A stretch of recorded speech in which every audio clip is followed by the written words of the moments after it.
And how can India now counter the Chinese moves in the region? We'll talk about this with our esteemed panelists. I've already introduced Professor Madhav Nalapat in my opening statement. Let me also introduce Ambassador Dr. Deepak Vora, former diplomat.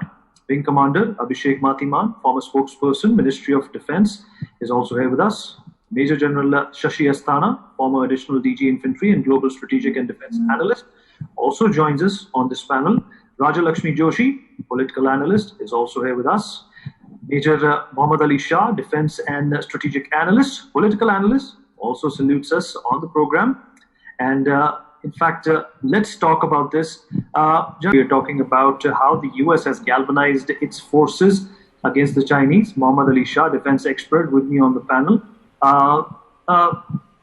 Mohammad, China and its Communist Party have emerged, according to the US, as the biggest threat to the world. And that is what the United States has reiterated. Mike Pompeo has also gone on to say that, we are not worried about anything but China as of now. And they obviously have an axe to grind with China when it comes to, the plethora of COVID-19 cases that they have. So Donald Trump enunciates it as the China virus, the Wuhan virus. He's got plenty of names coming out of Mandarin for this particular virus. And at the same time, under the force posture review, the US is reducing the number of its troops from Germany from 52,000 to 25,000 and putting them somewhere where China can be kept under check. What kind of response is expected from China at this point in time? And if China is saying, the Chinese media is saying that, look, we should have these small microcosm kind of optical wars with India, to gain respect. Are they living in La La Land? See, China, as we all know, is a very big bully, and obviously nobody was going to ride like a bully, right? Now, the US has taken note of this. I will tell you what happened in 2007. America, Japan, Australia, and India, they formed a Quad. And they said, let us, train our militaries together. That's the Army, Navy, and Air Force together. Anyhow, it fizzled out. 10 years later, in November 2017, this whole plan of forming a Quad was revived once again by the US. Now, the Donald Trump government, his administration, has proposed to the American Senate the idea of they having joint operations together in order to curb China's bullying, especially in the Indo-Pacific side. But China, now earlier we said, they were up till finger 8. They kept coming, and when the senior meeting over there took place on June 22nd, it was decided that the commander on ground, that is like the company commander, the commanding officer, who will take a decision. It can also be a lower level commander over there. So now, when China is creating havoc for the entire world, and Sun Tzu clearly states in The Art of War, in the book you will read, where Sun Tzu teaches to win war without fighting. So what China is trying to do, biological warfare, psychological warfare, that is again getting, in a way, called scientific warfare now in picture. Now, no one is going to like this. So now even the UK Prime Minister, he proposed this idea of G7 countries becoming G10 countries, adding 3 more nations, including India in that. India being on the border, neighboring with China, India can play a crucial role in that. So, of course, India plays a very important part. Now, China very smartly gained the attention of Nepal. And Nepal came on their side because Prime Minister KP Oli, firstly, he saw a golden opportunity over here to play the emotional card and the nationalist card. And China took advantage of that. Mr. KP Oli, as we all know, he's not keeping well, doesn't have a good position in his own party, in his own country. So now what I see China, because see, now of late, there has been a solid movement of boycott China. Very well. And I totally am in favor of that. But let me tell you one thing, Vineet. I myself decided I will boycott China. And I did that as well. But it is not as simple as just destroying a television set at home, a mobile which reads made in China. No. is much more complex than this. They have done invisible invasion, something which we didn't even think of. That is called actually winning a war without fighting. They have entrenched into our society so badly that we don't even realize companies which we see, which we perceive as Indian companies, they all have Chinese stake. I will give you a small example. Like if, say, this morning, if my mother would say, order something from Big Basket. Big Basket, as we all know, is the largest online shopping online app, right? Now, if I order on Big Basket, Alibaba. Now, Big Basket is used by the world. 40% of the world, 40% of marketing takes place on Big Basket, which has been endorsed by superstars as well.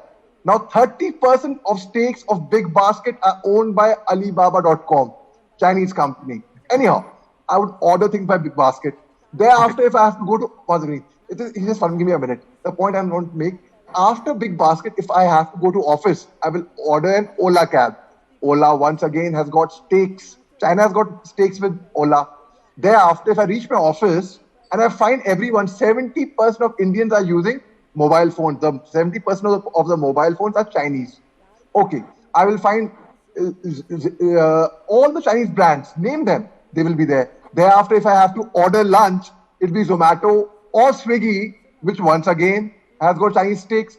52.8% are Zomato and 43% are Swiggy. Anyhow, they're all funded by Chinese companies. I get your point. Yeah, Flipkart.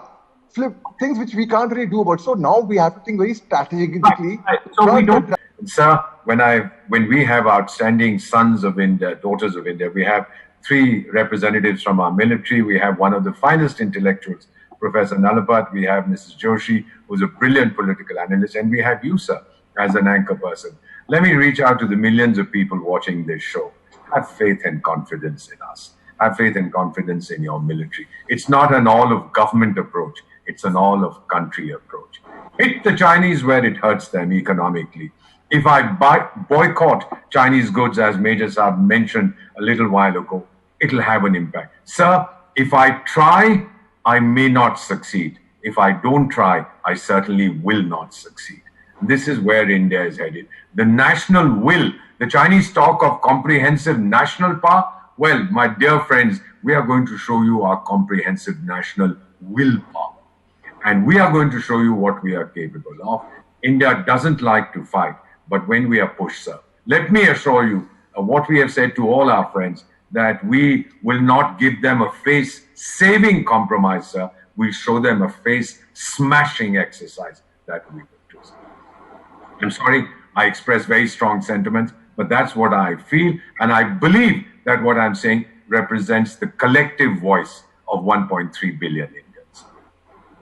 Okay, all right. Major Muhammad Ali Shah, let me come to you.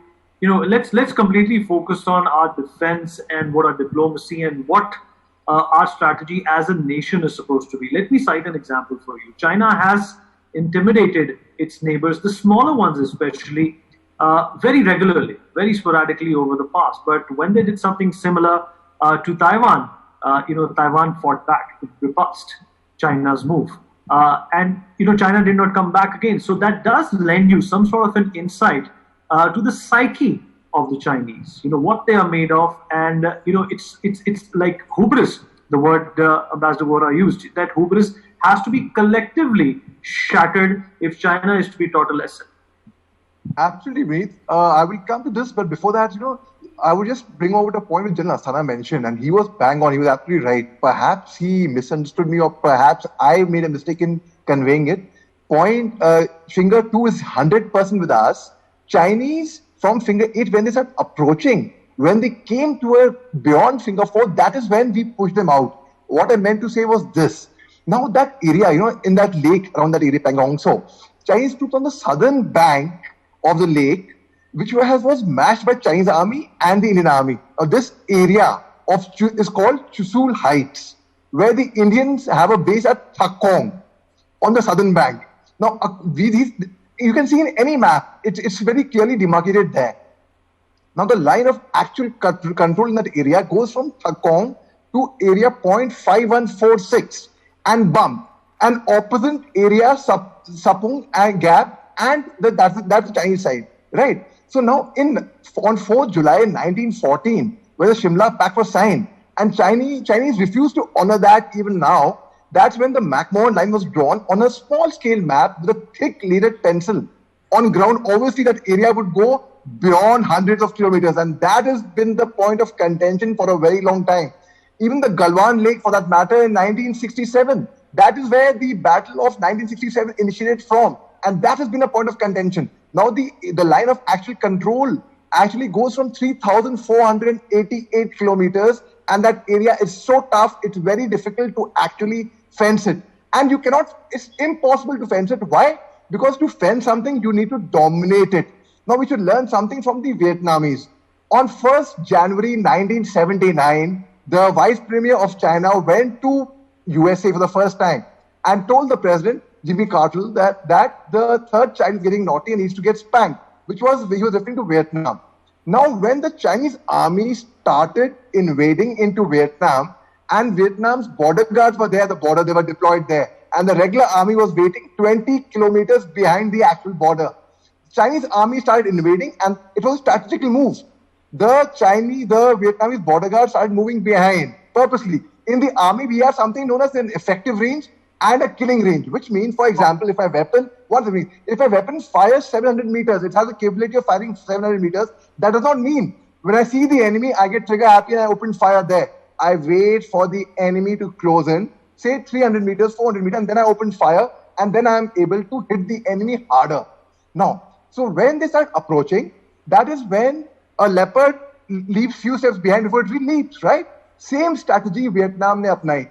Now, when the Chinese army came there, their army gave them a bloody nose. They lost initial territory. So what? They gathered it back, and furthermore. Now, similarly, in India, in Rajasthan, we have the BSF, the Border Security Force.